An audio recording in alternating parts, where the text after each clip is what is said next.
Hey, what is going on, Ram fans? Mark from Rams Up here. Hope you're all enjoying your Memorial Day weekend. I'm going to have another Rams Up update here for you. Two main things I'm going to cover this episode. I'm going to pick an all Rams drafted team. I'll explain when I get there. Players that were drafted by the Rams but are no longer with the team. And then we're going to get into the NFC West interior defensive linemen. We've been going around the horn, different position groups, and we'll get into the interior defensive lines, talk about all four of these units in the NFC West. Hey, before I get started, I wanted to mention I blew it on my 49er summary, talking about the 49ers, a team we played twice this year, talking about the matchup between the Rams and the 49ers, how their 2025 rosters stack up. And I made a mistake. Kyle Juszczyk is back with the 49ers. He's on the roster, and I missed that. So bad on me. Before we do anything else, it is episode 746 on the podcast. So we're going to kick off this update talking about a player who wore number 46. And this is more of a inconsequential fact, more of a trivia item. But you know who played for the Rams and wore number 46 for 1 year? That would be Herm Edwards. That's right. Went on to have a great coaching career. By the way, I've already talked about Corey Harkey, and I've already talked about Daniel Fells, two tight ends that were number 46 for the Rams, and I'll get to some other guys. But I thought it was a curious fact that Herm Edwards played for the Rams for 1 year. So what are we going to do next? We're going to talk about this this all ex-Rams drafted team. So in the course of looking at all these different opponents the Rams play this year, if you've been following along, I've done a little bit of a high-level look at how we stack up against each of our opponents this year. And it seems like every team we play has, ex-Rams that were drafted by the Rams and have moved on. And I just, I think we could put together an entire roster of ex-Rams, at least starters. And I almost got there. I had to pull a couple guys out of retirement, a couple of guys that are free agents, not on a team right now. Tried to build it with just active players. Didn't quite get there, but I did build a 22-plus man roster, and it's actually not a bad roster. It's not a good roster, but it is a roster. Let's just leave it at that. And let's walk through this just for kicks. I started out with the offensive line, and this is where I had to pull some guys, at least one guy out of retirement and two guys that may be retired very soon, whether they like it or not. Left tackle Joseph Noteboom, he's with the Ravens. Left guard David Edwards is with the Bills. And then we have center Brian Allen, who retired recently. So I gave him a call and said, Brian, guess what? I'm adding you to this roster. And then two draft picks that went sideways for us, Logan Bruss and Bobby Evans. As far as I know, they're still free agents. As far as I know, they would still take a job if one was offered. So this might be the weakest unit on this team that I'm building here, this roster. An offensive line, Noteboom, Edwards, Brian Allen, Logan Bruss, and Bobby Evans. Whoever the quarterback is, he better just be handing the ball off and crossing his fingers that we pick up 3 or 4 yards every run. So I don't have to drop back with this offensive line in front of me. Might not be pretty. So the next unit I went to is the backfield. And hey, Jared Goff is obviously our quarterback. He's with the Lions. Cam Akers is still out there. I think he's still a free agent, and he'll get signed by someone. And hey, if you think that's a cop-out, Zach Evans is with the Jets, so we bring him on board. Quarterback, pretty solid. Running back, if Akers is on board, not bad. Zach Evans, much ado about nothing. Never really got a shot with the Rams, but drafted by the Rams, still in the league, or at least for the time being. Now we move to the wide receivers and tight ends. Well, Cooper Kupp is with Seattle, so he's obviously a starter.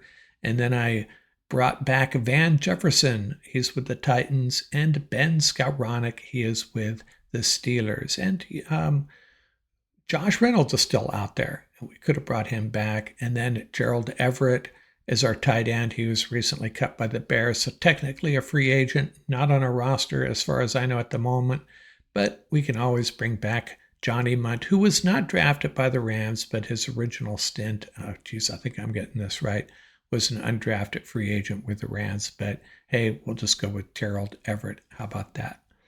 So now we jump over to the defense, and not a bad unit.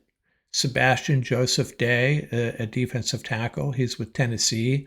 Greg Gaines is with the Buccaneers. So Gaines is our big body up front. Defensive tackle, Jonathan Franklin Myers. He's with the Broncos. He's had a very good career. Gets after the quarterback a little bit. Now, I don't know if we're going 3-4 or 4-3 here, but I got 4 defensive linemen. The fourth, Bobby Brown with the Panthers. Now, this unit isn't anything to get especially excited about, but 4 guys that have had okay careers, and they would just need a guy to rally around in the middle, someone like, I don't know, Aaron Donald. If you took 2 or 3 of these guys and put them alongside a really highly productive defensive tackle, 3 technique, something like that, you could have a pretty good unit. Now we move on to the linebackers, and this unit's not bad at all. Inside linebacker Ernest Jones with Seattle now. Remember Oko Okoronkwo, outside linebacker. He's with the Browns. And another outside linebacker, Samson Ebukam with the Colts. So there's 4 solid players there for you. 3, I should say. Not a bad unit. If Ernest Jones plays well and these 2 guys, get after the quarterback a little bit and can do something in coverage, we'll be A-OK at the linebacker group. Now, defensive backs, a little bit weak at the cornerback position. We got Trey Tomlinson. He's trying to make the 49ers roster. And David Long, he's with the Colts. He's had that big interception against the Cardinals in the playoffs. Remember that? And 3 decent safeties. Taylor Rapp with the Bills, Nick Scott with Carolina, and Jordan Fuller now with the Falcons. 3 safeties, 2 cornerbacks, 5 defensive backs. Pretty good unit. No shutdown corners here. We'd probably have some trouble with a team that's running 2 or 3 decent wide receivers at us, but maybe a good run-stopping unit if nothing else. A little weak at the cornerback position for sure, though. Now we go to special teams. Hey, Johnny Hecker, he's with the Panthers still. We'll bring him back. And Sam Sloman, where are you? Are you out there anywhere? You are the new kicker for this roster. Sam Sloman, drafted by the Rams a few years back. That did not work out. You know what? Sometimes Les Snead does, in fact, miss on picks. What else we got? Well, let's go over this roster one more time. Quarterback Jared Goff, running back Cam Akers, and the 1 and 2 receivers Cooper Kupp and Van Jefferson. Tight end Gerald Everett, and that offensive line, not feeling great about it.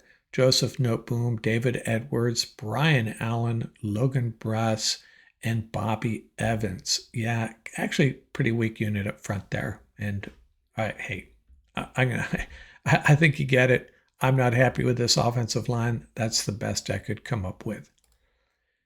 Then on the defensive side, Joseph Day, that's Sebastian Joseph Day, Jonathan Franklin Myers, Greg Gaines, and then the 3 linebackers, Ernest Jones, Samson Ebukam, and Oko Okoronkwo. Not thrilled about our cornerbacks, Trey Tomlinson and David Long, and the 3 safeties. I'm going to call Rapp and Scott our safeties, and Jordan Fuller is our star player. And I think he would suit that job pretty well. He was a really good player, just got dinged up a lot, couldn't stay healthy. But man, his rookie year, he was really, really good. Okay, let's get back to the more serious stuff. We're going to talk about the interior defensive line groups for each of the NFC West teams. And it's a little hard to compare these side by side. 49ers run a 4-3, Rams a 3-4. But it kind of all evens out when you start talking about the outside linebackers, edge rushers, and we'll save that for another day. Let's talk about the 49ers interior defensive line group. And you know what? They've parted ways with a bunch of guys over the last few years. And if you look at their depth chart right now, it's pretty scary from a 49ers perspective because it would be Kevin Givens and Jordan Elliott, decent players, I'm sure. Elliott, 6'4", 303, 6 years in the league. He was a third-round pick of the Browns in 2020. Signed with the 49ers as a unrestricted free agent a year ago, started 13 games, had 19 tackles, has 5 career sacks, none last year. And then Kevin Givens, 6'1", 285, originally signed with the 49ers in 2019 as an undrafted free agent. Last year, 8 games, 1 start, 11 tackles, and 3.5 sacks, tore his pectoral in week 13. But it's really not about those guys. It's about the 2 rookies. The 49ers are resetting that defensive front. They drafted Alfred Collins in the 2nd round and C.J. West in the 4th round. And these guys need to come through for the 49ers in a big way, especially Collins. He's 6'6", 332 pounds. Lance Zierlein compared him to Javon Kinlaw, an ex-49er. So there you go. And C.J. West out of Indiana spent 4 years at Kent State. He's 6'1", 316. So 2 big boys there in the middle, 2 rookies. And it's really, if this 49er defense doesn't improve up front or these guys don't step up and prove they can play real quickly in the NFL, could be a long year for this 49er rush defense. Now, Robert Saleh back in charge. I feel 49ers have to feel much better with him leading this defense than the previous guys. But big question mark on this 49ers defense. Alfred Collins looks the part, as does C.J. West, but they're going to get thrown into the fire real quickly. Givens and Elliott, they may lean on them early, but would not be surprised if teams took advantage of that front early on, and the 49ers may be forced to see what Alfred Collins and C.J. West can do real soon. So who do we got next? We have the Seattle Seahawks. And the Seahawks, Leonard Williams is, super solid, right? Originally out of USC, played a first-round pick of the Jets, had 11 sacks last year, 2-time Pro Bowler, and he's the real deal. I mean, he is just a complete defensive end, and he's a handful. And the Rams have had a hard time dealing with him in the past, and he is the anchor of this defensive line. Jaron Reed, the defensive end, 2nd-round pick of the Seahawks in 2016, over to the Chiefs, now back to the Seahawks. 4.5 sacks last year with the Seahawks. And then Mike Morris, a 5th-round pick. He's been a little bit disappointing, I think. 6'6", 295, 5th-round pick in 2023. And Jonathan Hankins. They got some bodies here. They got some proven players up front between Williams and Hankins. Hankins, 6'3", 325, originally a 2nd-round pick of the Giants. He's bounced around the league, Cowboys, Raiders, Colts, and he's a good player. And then there's nose tackle Byron Murphy, 1st-round pick last year. And I can't say he was a disappointment. I think he played pretty well for much of the year. 6 feet, 306, 36 tackles, just a half a sack, though. So he had 6 tackles against the Rams, actually, in that overtime loss to the Rams. And, Byron Murphy has a really high ceiling, and I think he's going to be a great player. Last year, didn't really make as many splash plays as you would hope for a 1st-round pick, but he's a good player. Between him, Williams, and Hankins, and Jaron Reed, pretty solid unit with a really high ceiling, with Leonard Williams getting up there in years, Byron Murphy, a young guy that's hopefully the anchor of this defense moving forward. Rumor is the Rams had tried to trade up for him last year. I think there is some truth to that, and they had to settle for Jared Verse. What a bummer. Now you move on to the Cardinals, and they're in a similar situation. They have an older veteran, Calais Campbell. I mean, this guy has just been terrific. Originally was a Cardinal, left. He was with the Dolphins last year. He was first team All-Pro back in 2017, two-time second team All-Pro, six-time Pro Bowler, and on the NFL's 2010 All-Decade team. And he's just a stud, getting up there in years, though, 38 years old. 49ers bring him back. I'm sorry, the Cardinals bring him back, probably more of a rotational guy that if he plays, he's kind of like a Cooper Kupp situation. If he's at 85%, 90%, the Cardinals will be thrilled because, he's a locker room guy too. Bringing him in with veteran presence with a young team. Dalvin Tomlinson, another defensive tackle, 6'3", 325. He's been around a little bit too. Giants, Vikings, Browns, and the Cardinals signed him this year to a 2-year, $20 million contract. He'll be a run-stopping presence in the middle there. And then they have a bunch of guys on the back end, depth-wise. Take your pick. I included just P.J. Mustafer, probably butchering his name. I don't know if he's going to be the guy, a rotational guy, and there's a few others on their depth chart. But much like the 49ers drafting the second round pick defensive tackle that they selected, the Cardinals selected defensive tackle Walter Nolan. He's a guy that he played on the same defense as Chris Paul in Mississippi there.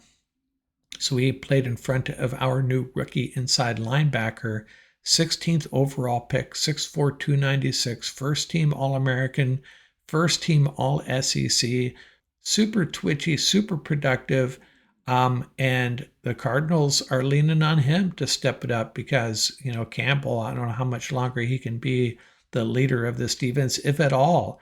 They're going to have to turn to Nolan really quickly, and he has to answer the bell. A first-round pick, you're investing a lot of faith in his ability to anchor this defense up front, and I think he can. If you read his profile, one player came to mind for me, and that's Kobe Turner. Very similar size, similar draft profile. I don't know if they're going to use him the same as the Rams use Kobe Turner. Maybe we'll get a better idea through some preseason games if he gets some action, but could end up being an extremely good player. So these other teams in the NFC West have some really young players with high upsides between Byron Murphy, Alfred Morris, Walter Nolan, and hey, the Rams got some young guys too. So a lot of really good young talent in the NFC West on the interior. And about those Rams, you got Poona Ford coming over as the free agent. And, he could end up being the biggest acquisition in this division, period. Forget the offensive players, the Devontae Adams and some of these other guys. If Poona Ford can anchor this run defense for the Rams, that could be the key pickup that settles this division and leads the Rams to a divisional title. And then Braden Fisk and Kobe Turner, no slouches there. Pretty solid unit and pretty good depth-wise too. Nose tackle Tyler Davis, he showed that he can hang with these guys last year. He will be the backup nose tackle, and high hopes for Ty Hamilton, the defensive end, but not nearly as much pressure on these guys as there is on these high draft picks by the Seahawks, Byron Murphy last year, and then the Cardinals and 49ers high picks this year at this position, within this position group.